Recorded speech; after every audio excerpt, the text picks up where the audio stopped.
Hudba mojej mladosti, spomienka na moju prvú lásku alebo jednoducho spomienka na staré dobré bezstarostné časy. Aj týmito vetami hodnotili desiatky návštevníkov kultovú akciu, ktorá prednedávnom začala svoju púť v našich končinách. Reč je o podujatí s názvom Retrománia, nože už ten napovedá, že je určené tým, ktorí už niečo málo pamätajú.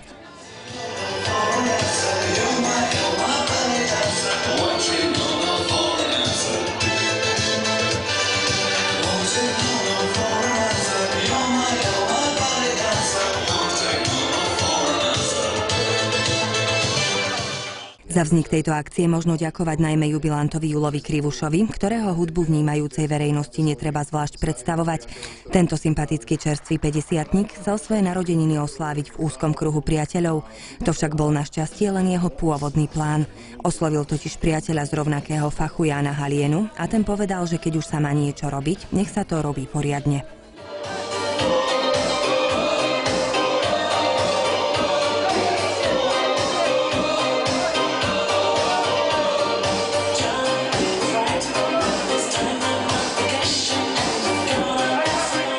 Ja som mal Julovi robiť najprv že akože 50-ku, ako momentálne aktívny disc-jockey.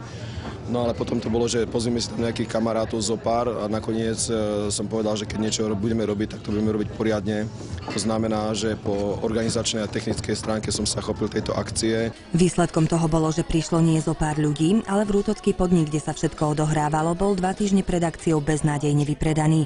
Veľkým ťahákom pre každého návštevníka, okrem oprášenia hitov, na ktoré v 80. rokoch na diskotékach drali topánky naše mami a otcovia, bola aj osvedčená trojica diskotékárov alebo presnejšie uvádzateľov reprodukovanej hudby.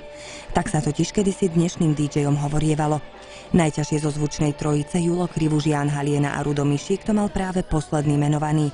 Rudo Mišík bol totiž doslova hodený do vody. Ja som v podstate pred 14 rokmi skončil tak, že 14 rokov som sa hudbe po tej stránke, že som hrával, nemenoval vôbec.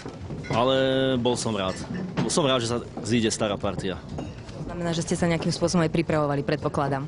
Áno, presne tak. Zo skrín som vybral staré CDčka, zaprášené prachom, poutieral a ešte mám teraz z toho v hlave taký galimatia, že neviem, kde čo je, ale nejak sa to spraví. Ako číslo 2 bol pozvaný Rudo Mišík, s ktorým sme vlastne tu začínali, bola kedy dávno, bolo to v roku 1983, aby to bolo presné.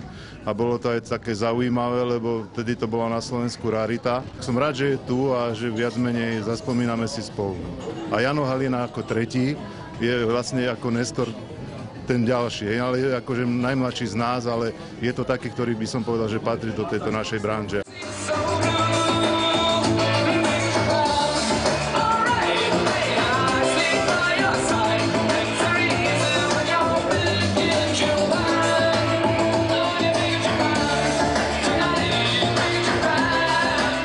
Keď sa dnešného DJ-a, ktorý ako starý dobrý diskotékár zabával ľudí v 80. či 90. rokoch, opýtate na čaro tej doby, nostalgicky si v dobrom zaspomína. Vraj všetko bolo iné, počnúc hudbou cez atmosféru až po samotné vzťahy medzi ľuďmi. Vtedy bol aj úplne iný druh zábavy. Ľudia mali iné hodnoty, stačil nealkoholický nápoj. Dnes už je to samozrejme niečo iné. Hovoríme o tej mladej generácii, ktorá je dnes a ktorá bola vtedy, čiže druh zábavy je iný. Kedy si boli diskotéky, začínali o 5, boli to tie nealkoholické akcie o 5. Seniorky začínali o 6 večer. Dnes v klasickej diskotéke o polnoci ľudí nájdete. Samozrejme sú tam do 6 do rána. V tomto to bolo odlišné. Ľudia nepotrebovali toľko alkoholu na to, aby sa zabavili. Zabávali ich prostredie, kamaráti a hudba. Vtedy to bolo lepšie. No, boli sme taká lepšia partia a dneska to také není. Mne sa to páči. Ja sa teším tomu, že sa niečo také zorganizovalo.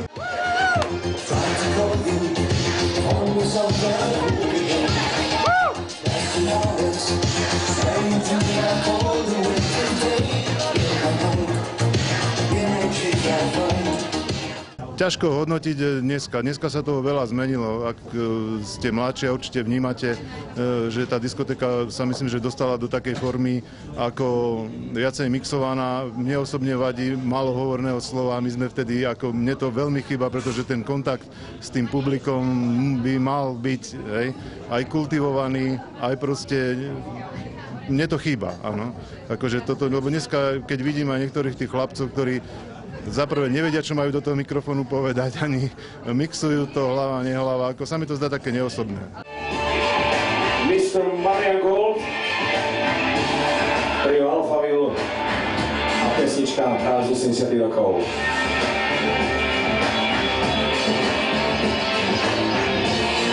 Big in Japan alias Big Hardy, Big Retro. A kedysi to bolo tak, že robili sa pravidelne každý rok prehrávky. V podstate diskotéky mohol hrávať len ten, kto spravil prehrávky, ktoré sa robili každý rok. Pred komisiou sa robili skúšky, kde človek absolvoval, najprv bola produkcia hudobná a potom boli aj nejaké testy ohľadne odborných znalostí. Ako vy posudzujete dnešných DJ-ov? Tak dnešný DJ to je niečo úplne už o niečom inom.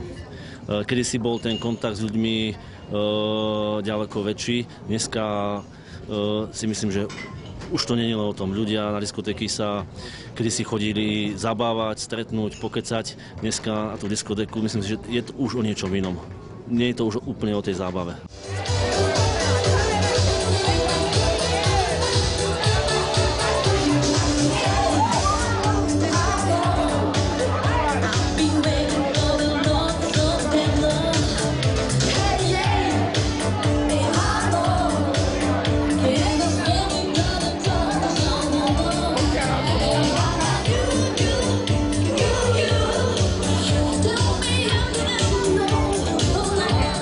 Nikdy som nebol diskotékový typ, to je jedna vec, ale týchto ľudí poznám všetkých, čo robia dneska diskotéku. A v podstate sme tu s partiou, tak kvôli tomu som sa vybral zmeniť zase žáner. To, či sa oplatilo prísť, to ešte uvidíme, tak za 2-3 hodiny, ale tak je to zaujímavé, no, je to zmena. Som sa po 15 rokov vrátil k diskotékam vo forme videodiskoték. To znamená, že či staré, či aktuálne tituly sa hrávajú s obrazom synchronne. To znamená, že dnes tá muzika je dotváraná práve tým obrazom. A hlavne pri starých pesničkách, tie piesne, ktoré sme kedysi poznali v rokoch minulých, málo kto z nás, pokiaľ nesleduje nejaké hudobné stanice, mal možnosť tie klipy vidieť. Dnes mnohí ľudia uvidia tie klipy poprvýkrát. Je to aj môj prípad, že niektoré tituly, ktoré som si špeciálne pre dnešnú show pripravil, som videl sám poprvýkrát pred pár týždňami. Musel som si pustiť viackrát, pretože ako som si to pustil prvýkrát, tak som ani nepočúval muziku, proste mal som tam dojmy, čo sme vtedy robili, kde sme boli a tak ďalej. Spojené s tou pesničkou.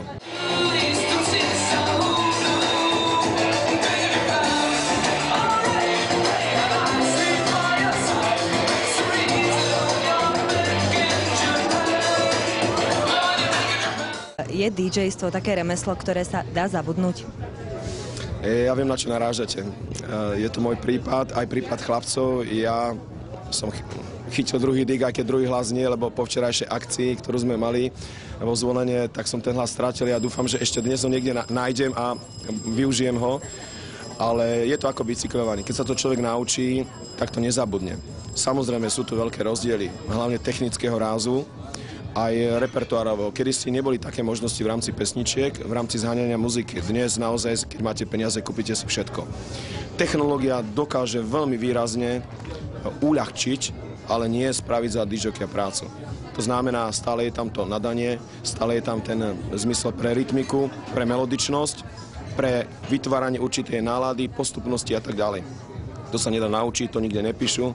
Jednoducho zábavu treba vedieť robiť. Či je to humorom, či je to muzikou, či je to nejakým hovorným slovom. Jednoducho človek to musí vedieť robiť a nie každý, ktorý vie púšťať pesničky, si môže hovoriť DJ. Tá najlepšia diskotéka, ako som zažil. A návrat do minulosti. Lebo to je návrat do minulosti. Super.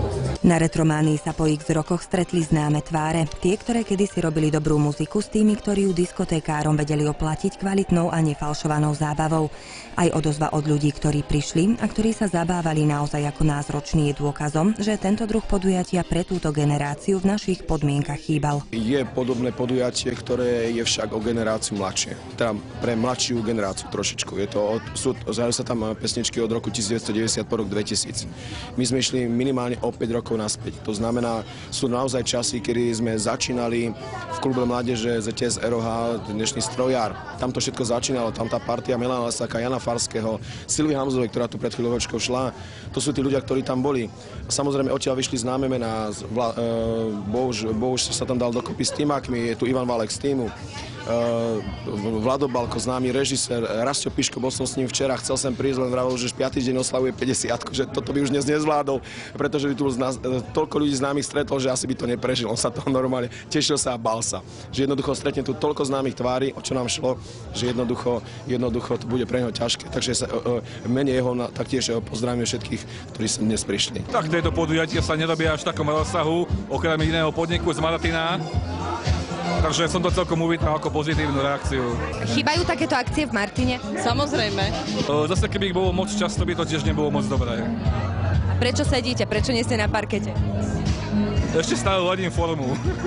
Tak dneska staršia generácia asi sa nepôjde zabaviť na také diskotéky obyčajné, takže asi je to dobré. Skúsme teda povedať, v čom sú tie dnešné diskotéky iné ako tie, čo boli kedysi. Tak hudba určite. Hudba, mládež sa zabávajú, až keď sú opití, asi nie. Joj, to si nepamätám. Bože. No, boli sme mladší, podstatne, takže to bolo také živé, riadne. Dupali sme ako blázniví. Starý chlap šedivý, ja som celý rád. Akurát sa chystám hore tancovať. A tu zdržiavate. Sme sa vrátili takých dobrých 25 rokov dozadu, presne v tejto chvíli. Shoot your shot.